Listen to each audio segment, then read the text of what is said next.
2 दिन पहले दिल्ली में पकड़े गए 2 आतंकियों के लिंक देवबंद से जुड़ने के बाद देवबंद का धार्मिक संस्थान एक बार फिर से सुर्खियों में आ गया है।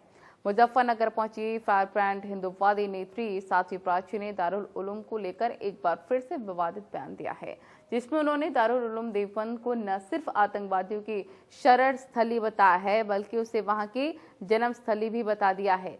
साध्वी प्राची ने कहा है कि जितने भी आतंकवादी हिंदुस्तान में ही नहीं बल्कि बाहर भी मिलते हैं, उनके कनेक्शन कहीं ना कहीं देवबंद मदरसे से होते हैं।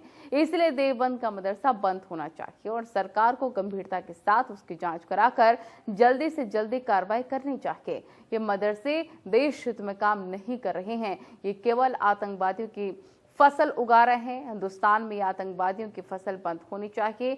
उन्होंने कहा कि हर हिंदुस्तानी को देवबंद जैसे मदरसों के खिलाफ संघर्ष करना चाहिए। हर हिंदुस्तानी को देवबंद जैसे मदरसों के खिलाफ संघर्ष करने के लिए तैयार होना चाहिए। जब संघर्ष पर जनता उतरती है तो सरकारें अपने आप काम करती है। इसलिए ये हमारा कर्तव्य है, हिंदुस्तानियों का कर्तव्य है। हिंदुस्तान को बचाने के लिए ये इस तरह के जो अड्डे बने हुए हैं, आतंकवादियों के अड्डे, ये मदरसों में कोई ज्ञान कोई शिक्षा नहीं दी जा रही है। ये जो 2 आतंकी पकड़े गए हैं, इससे पहले भी बहुत बार आतंकी देवबंद से पकड़े गए हैं।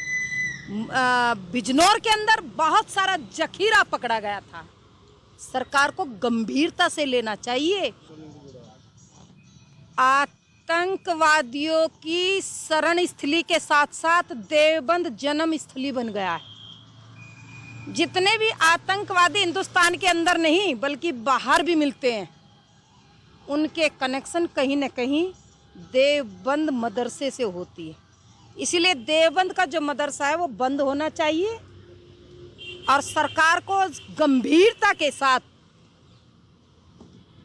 उसकी जांच करा करके जल्दी से जल्दी कार्रवाई करनी चाहिए।